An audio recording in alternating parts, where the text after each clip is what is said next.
ይህን ልጅ ተዋውቁት፣ ዴቭ ይባላል። ዴቭ በጃፓን ውስጥ አለ የተባለና እጅግ የሚፈራ ተፋላሚ ነው። በዚህ ጊዜም በታላቋ ጃፓን ሀገር ሺንጆ በተባለች ከተማ ላይ ለ10 ዓመታት ተቆጣጥሮ የነበረውን የያኩዛ ማፊያን የማጥፋት እቅድ አወጥቷል። እናም ለፍልሚያ የሚጠቀምባቸውን ሰይፎች እንዳለ ማስተካከልና መሞረድ ይጀምራል።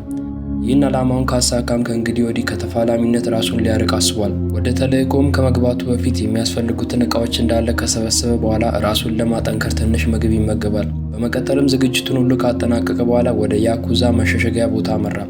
ይህ በእንዲህ እንዳለ በያኩዛ ግዛት ውስጥ ጄ የተባለ አንድ ሎሌ ግሬግ ለተባለ ለያኩዛ አለቃ አዲስ የመጣ አንድ የማፊያ ቡድን ወደ ቡላ ያላቸውን ስራቸውን እንደወሰደባቸው ይነግራል። እናም በአገሪቱ ውስጥ ያለውን ስልጣናቸውን ለመቃወም አቅደዋል። ቢሆንም ግን ግሬግ ምንም አልተገረመም ነበር። ይልቁንም ፈገግ እያለ ማንም እነሱን ሊቃወማቸው እንደማይችል መለሰለት። እናም ምን ያህል ጨካኝ እንደሆነ ለማሳየት ቡድኑን በቅርቡ የተቀላቀለውን አንድ ልጅ እንዲመጣ ጠርቶት በሁሉም ፊት አፉን ይቀደዋል። ብዙም ሳይቆይ ከውጭ በኩል አንድ ድምፅ ይሰማሉ። እሱም አሁን ሁሉንም ማፊያዎች ለመጨረስ የመጣው ዴቭ ነበር። በዚህ ጊዜም እጅግ ስለታማ ሰይፎችን ታጥቆ በርከት ያሉ የያኩዛ አባላትን በፍጥነት ያስወግዳቸዋል። ቦታው ላይም የነበሩትን ሁሉንም ሰዎች ከጨረሰ በኋላ ወደ ግሬግ ጋር በመሄድ እሱንም ይገድለዋል። ነገር ግን በመጨረሻ ሰዓት ላይ አንድ የቀረው የያኩዛ አባል ዴቭን ሊገድለው ይሞክራል። እንደ ዕድል ሆኖም የዴቭ ጓደኛ የሆነው ጄምስ የተባለው በጊዜ ደርሶለት ከሞት ያተርፈዋል። ምንም እንኳን ጄምስ ቢመጣም ትንሽ ዘግይቶ ነበር፣ ምክንያቱም ዴቭ አብዛኞቹን የያኩዛ አባላትን ጨርሷቸዋል። ከተልእኮ በኋላም ጄምስ ከዚህ በኋላ ለምን ከማፊያ ህይወት ራሱን ሊያገል እንደፈለገ ዴቭን መጠየቅ ጀመረ። ነገር ግን ዴቭ ምንም ሊነግረው ፈቃደኛ አልሆነም። ወደ ቤት ከተመለሰ በኋላም ኤማ የተባለች የሚወዳት ሚስቱና ሚያ የተባለች ሴት ልጁ በር ላይ ይቀበሉታል። በዚህ ጊዜም ዴቭ ራሱን ለምን ከማፊያ ህይወት ለማራቅ እንደፈለገ እንረዳለን። እሱም ለቤተሰቡ ሲል ነበር። በኋላም ዴቭ መታጠቢያ ቤት ላይ ሻወር እየወሰደ ሳለ በድንገት አንድ ጩኸት ይሰማል። በቀስታም ወደ ሳሎን ሲያመራ ሚስቱና ሴት ልጁ ጭንብል በለበሱ 5 ሰዎች ታግተው ያገኛቸዋል። እነዚህም ሰዎች የግሬግ ቡድንን ለማጥፋት ዴቭንና ጄምስን ለመቅጠር የሚፈልገው አዲሱ ማፊያ ቡድን ናቸው። እናም ዴቭ በአስደናቂ ግድያ ችሎታውና በሺንጆ ከተማ ላይ ባለው ታላቅ ስም ምክንያት ራሱን ከተፋላሚነት እንዲያገል አልፈለጉም። ይልቁንም እነርሱ እንዲተባበር ነበር የፈለጉት። በዚህ ጊዜም ዴቭ ጭንብል ለብሰው ልጁ ሚያን ከያዙት አባላት አንዱን ለመዋጋት ሲሞክር መሪያቸው ሽጉጥ አንስቶ ከኤማ አጠገብ ተኩሶ እንዳይሳሳት ያስታውሷል። ዴቭም ምንም አማራጭ ስለሌለው ቤተሰቡን እንዲተው መሪውን መለመን ጀመረ። ነገር ግን መሪው ባለቤቱንና ሴት ልጁን ፊት ለፊቱ ላይ ግንባራቸውን ብሎ በመግደል ፈገግ እያለ እንዲረጋጋ ይነግረዋል። ይህንን የተመለከተው ዴቭም አይኑን ማመን ይከብደዋል። ነገር ግን ተነስቶ ሊታገላቸው ሲሞክር በአሳዛኝ ሁኔታ ጭንብል የታጠቁ ሰዎች በጥይት ጭንቅላቱን መተውት ይሄዳሉ። ከአሰቃቂው ክስተት በኋላ ማፊያው ዴቭ ቤተሰቦችን ከገደለ በኋላ ራሱን አጥፍቷል የሚል ዜና በከተማው ላይ ያሰራጫሉ። ይህ ከሆነ በኋላም 12 ዓመታት አለፉ። ሞቷል የተባለው ዴቭም በሕይወት አለ። ነገር ግን ማፊያዎቹ ጭንቅላቱ ላይ ተኩሰው ከባድ የነርቭ ጉዳት ገጥሞ ስለነበረ ሽባ ሆኖ ነበር። እናም አሁን ሮን የተባለ አንድ ረዳቱ ወደ ቀድሞ ጓደኛው ጄምስ ጋር ይወስደዋል። ይህ በእንዲህ እንዳለ የሺንጆ ከተማ ከንቲባ የሆነው ስቲቭ የተባለ ሰው ስለ ከተማው አስደናቂ እድገት ከጋዜጠኞች ጋር ቃለ ምልልስ ሲያደርግ ያስመለክተናል። በ12 ዓመታት ውስጥ ብቻ ሺንጆ ከተማ ከሌሎች የጃፓን ዋና ዋና ከተማዎች በፈጣኑ የበለጸገች ሆናለች። በዚህም ስቲቭ ከበርካታ ወገኖች አድናቆትን አግኝቷል።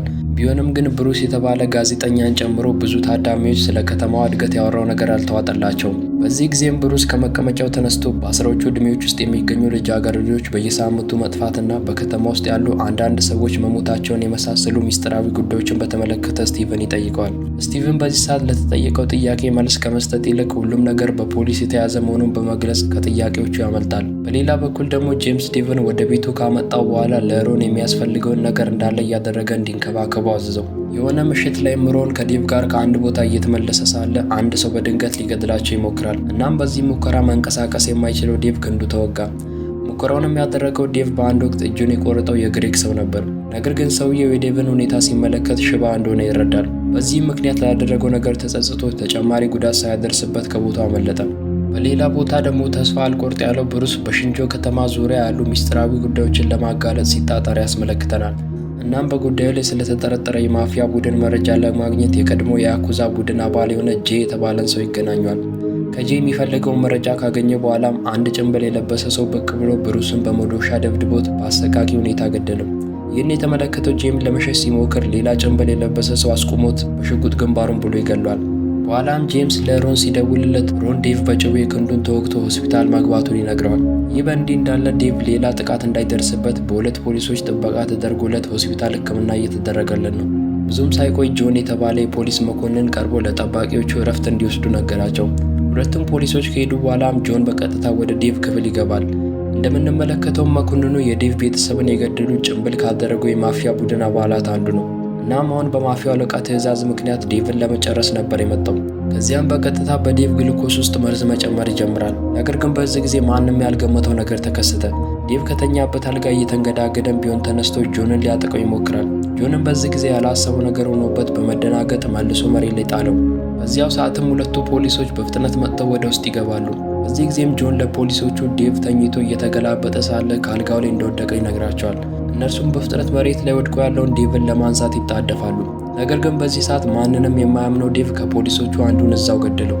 ነገር ግን ሌላኛው ፖሊስ ጭምብል ከሚያደርጉ ማፊያዎች ጋር አብሮ የሚሰራ ነበር። በዚህ ጊዜም ጆን እንደዛ አንገቱ እንኳን ማንቀሳቀስ የማይችለው ዴቭ በአንዴ ተነስቶ ሲፋለም ተመልክቶት ማመን ይከብዳል። ከዚያም ዴቭ ሌላኛውን ፖሊስ ከሆስፒታሉ ፎቅ ላይ ወርውሮት ጆንን ደግሞ እዛው በአልጋው አንሶላ አንቆ ይገለዋል። በዚህ ጊዜም ከውጭ በኩል የነበሩት ጄምስ እና ሮን ፖሊሱ ከህንፃው ላይ ሲወድቅ ዴቭ ደግሞ እየተንገዳገደ ከሆስፒታል ሲወጣ ተመልክተው ይደነግጣሉ። ከትንሽ ቆይታ በኋላም ዴቭ ስለ ሚስቱና ስለ ልጁ አሰቃቂ ሞት ሲያስብ መላ ሰውነቱ መስራት ይጀምራል። በሌላ ቦታ ደግሞ በማፊያዎቹ ቁጥጥር ስር ያለ አንድ የቆሻሻ ፋብሪካ እንመለከታለን። ነገር ግን ፋብሪካው ሰው ሁሉ እንደሚያስበው የቆሻሻ ብቻ አይደለም። በቆሻሻው ሽፋን ሰጥተው የአደንዛዥ ዕፅ ነበር የሚያመርቱበት።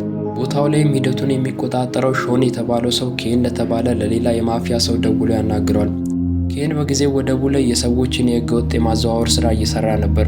ሾንም ለኬን ከዚህ በፊት ፓራላይዝ የነበረው አሁን ግን ተፈውሶ የቤተሰቡን ደም ለመበቀል ስላስበው ዴቭ ይነግረዋል። ከንግግራቸው በኋላም ኬን ለጄምስ ደውሎለት ዴቭን በቶሎ እንዲገድለው አዘዘው። ነገር ግን የዴቭ ጓደኛ የሆነው ጄምስ በዚህ መንገድ ዴቭን ወደ ማፊያዎቹ ዕፅ ማምረቻ እንዲገባ ለማድረግ አንድ ነገር ያቅዳል። በኋላም ጄምስ ዴቭን እንደገደለው ካስመሰለ በኋላ ከሮን ጋር በመሆን የሞተውን ሰውነት በቆሻሻ ከረጢት አድርገው ወደ ቆሻሻው ፋብሪካ አመሩ። የጄምስ እቅድም ሼን ዴቭ መሞቱን እንዲያምን ለማድረግ ነበር። የሼን ሰዎችም ሬሳውን ተቀብለው ወደ መፍጫ ማሽን ያስገቡታል። ልክ ወደ ፋብሪካ መግባቱን እንዳረጋገጠም ዴቭ ከከረጢት ውስጥ ወጥቶ እዚያው ከነበሩት ከሼን ሰዎች ጋር ከባድ ውጊያ ጀመረ። በዚህ ጊዜም ሼን ዴቭ እንዳልሞተ ሲያውቅ ፋብሪካው አካባቢ ያለውን ጄምስን እንዲገድለው የበር ላይ ጠባቂውን አዘዘው። ጠባቂውም እንደታዘዘው ያለምንም ማመንታት መኪና ውስጥ የነበሩትን ሮንና ጄምስን ተኩሶ ይገላቸዋል። ከዚያም የጄምስን አስክሬን ለማየት የመኪናውን በር ሲከፍት በሚገርም ሁኔታ ጄምስ አሁንም በሕይወት እንዳለ አወቀም። ቢሆንም ግን ጄምስ በፍጥነት ሽጉጡን አውጥቶ እዚያው ጠባቂውን ተኩሶ ገደለው። ይህ በእንዲህ እንዳለ ዴቭ አሁንም ከብዙ የሼን ሰዎች ጋር ከባድ ጦርነት ውስጥ እንዳለ እንመለከታለን። ባለው የሰይፍና የፍልሚያ ችሎታም አብዛኞቹን የሼን ሰዎች ጨርሷቸው ወደ አለቃው ሼን ሲሄድ ከፋብሪካው ውጪ በእጁ አንድ ሪሞት ይዞ ይመለከቷል። ሼንም ዴቭን እየተመለከተው ለአንዴና ለመጨረሻ ጊዜ ሊያጠፋው በማሰብ ያለበትን ፋብሪካ በከባድ ቦምብ አፈንድቶ አመድ ያደርገዋል። መጀመሪያ ላይ ሼን ዴቭ በፍንዳታው እንደጠፋ ነበር ያምነው። ይሁን እንጂ ዴቭ በቀስታ ከፍርስራሹ ውስጥ ሲወጣ ይመለከተዋል። ምንም እንኳን ቢቆስልም አልሞተም ነበር። ሼንም በዚህ ተደናግጦ ሽጉጡን አውጥቶ ሊተኩስ ሲል ጄምስ በመኪናው መጥቶ ይገጨዋል። ከዚያም በሐዘን ስሜት ተውጦ ከ12 ዓመት በፊት ዴቭ ራሱን ከተፋላሚነት ለማግለል እንዳሰበ ለማፊያው መሪ የነገረው እሱ እንደሆነ ለዴቭ እውነታውን ነግሮት ይቅርታ እንዲያደርግለት መማፀን ይጀምራል። ይህንን የሰማው ዴቭም በንዴት ተሞልቶ ያለምንም ምሕረት ጄምስን እዛው በጥይት ይገለዋል። በመቀጠልም በመኪና ተገጭቶ መሬት ላይ ወድቆ ያለውን ኬንን አንስቶት ከወሰደው በኋላ ጭካኔ በተሞላበት መልኩ ማሰቃየት ጀመረ። በዚህ ጊዜም በድንገት የሼን ስልክ ጠራ። ዴቭም ስልኩን ሲያነሳው ደዋዩ የከተማው ከንቲባ ስቲቭ እንደሆነ ከገለጸ በኋላ እየተሳለቀበት ያኔ ከ12 ዓመት በፊት ስቲቭ ዴቭን ሕይወቱ መውጣቱን ሳያረጋግጥ በመተው የተሰማውን ጸጸት ይገልጽለታል። አሁንም ቢሆን ግን እሱን ምንም እንደማያደርገው ይተማመናል። በመቀጠልም ስቲቭ አንድ አስደንጋጭ እውነት ነገረው። እሱም የዴቭ ሴት ልጅ የሆነችው ሚያ አሁንም በሕይወት እንዳለች እና በእሱ ቁጥጥር ስር መሆኗን አሳወቀው። እናም ዴቭ አሁንም ያሰበውን የበቀል እርምጃ ካላቆመ ያለምንም ማመንታት ይገላታል። ይህ ዜናም ዴቭን ያስደነግጠዋል። ነገር ግን ይባስ ብሎ ጉዳዩ ውስጡ የነበረውን የበቀል ሀሳብ ያባብስበታል። ከዚህ በኋላም ሼንን አሰቃይቶት በስተመጨረሻ ገደለው። ወደ ልጁ ሚያ ስንመጣ ደግሞ አሁን አድጋ የሁለተኛ ደረጃ ተማሪ ሆና እንመለከታታለን። ከ12 ዓመት በፊት ከዴቭ ከተወሰደች ጊዜ ጀምሮ ከኬን ጋር አብራ ነበር የምትኖረው። እናም እሱ አባቷ እንደሆነ አሳምኗታል። በኋላም ስቲቭ ለኬት ደውሎለት ዴቭ ሚያ አሁንም በሕይወት እንዳለች እንዳወቀ ነግሮት ጥንቃቄ እንዲያደርግ ነገረው። ይህ በእንዲህ እንዳለ ዴቭ ስለ ጭንብል ታጣቂዎቹ ማፊያ መረጃ ለማግኘት ድሮ መረጃ ይሰጠው ወደ ነበረ ቶኒ ወደተባለ የቀድሞ ፖሊስ ጋር ይሄዳል። ቶኒም ከዚህ ቀደም የዴቭ ውለታ ስለነበረበት የማፊያ አባላት ያሉበትን አድራሻ ይሰጧል። በተጨማሪም ቶኒ የሺንጆ ከተማን የደህንነት ኩባንያ ባለቤትን ኬትና ግብረ አበሮቹ ሲገድሉ የሚያሳይ አንድ ቪዲዮ ያሳየው። እናም በዚህ መንገድ ትላልቅ ኩባንያዎችንና የፖሊስ አባላቱን ሳይቀር ከተቆጣጠሩ በኋላ ማንም ሰው ማፊያውን ለመቃወም አልደፈረም። ዴቭም አሁን በደህንነት ኩባንያ ቢሮ ውስጥ ኬት እንዳለ ሲያውቅ ወዲያውኑ ወደዛ አመራ። እንደደረሰም አንዳንድ የኬት ሰዎችን መግደል ጀመረ። ከዚያም ወደ ሚያ ክፍል ሲገባ ሚያ ጠላት የመጣ መስሏት በፍጥነት ትደበቃለች። ዴቭም አንዳንድ የሚያንና የኬትን ፎቶዎች ግድግዳ ላይ ተለጥፈው እየተመለከታቸው ሳለ በድንገት ኬት ብቅ አለ። ነገር ግን ሚያን ሲመለከታት ዴቭን እንደማያውቅ አስመስሎ ይዞት የነበረውን ሽጉጥ ደበቀ። በዚያው ቅጽበትም ዴቭና ኬት ወደ ጦፈ ፍልሚያ ውስጥ ይገባሉ። በዚህ መሃልም ሚያ ቀስቷን ከክፍሏ ውስጥ አውጥታ ዴቭ ላይ ትሰካለች። በዚህ ጊዜም ዴቭ ከረጅም ጊዜ በኋላ ሴት ልጁን በድጋሚ ይመለከታታል። ነገር ግን ሚያ ኬትን አባዬ ብላ ስትጠራው ሰምቶ ይደነግጣል። በዚህ ድንጋጤ ውስጥ እንዳለም ሳያስበው ኬት ዴቭን በመስኮት በኩል ወደታች ወረወረው። ነገር ግን እንደ ዕድል ሆኖ ቶኒ በጊዜው ደርሶለት የተጎዳውን ዴቭን በመኪና አፋፍሶት ይዞት ይሄዳል። ከትንሽ ቆይታ በኋላም ቶኒ የዴቭን ቁስል እየጠረገ ሳለ የከተማ ከንቲባ የሆነው ስቲቭ ደውሎለት በዚህ ነገር ውስጥ እንዳይገባ አስጠነቀቀው። በተጨማሪም ዴቭን እንዲያገናኘው ነግሮት ሚያ በአደጋ ላይ እንዳለች ይነግረዋል። በዚህ ጊዜም ዴቭ ምንም ጊዜ ሳያጠፋ ድሮ የሚጠቀማቸው መሳሪያዎች ካስቀመጠበት ቦታ ካመጣ በኋላ በቀጥታ ሚያን ለማዳን ጉዞን ይጀምራል።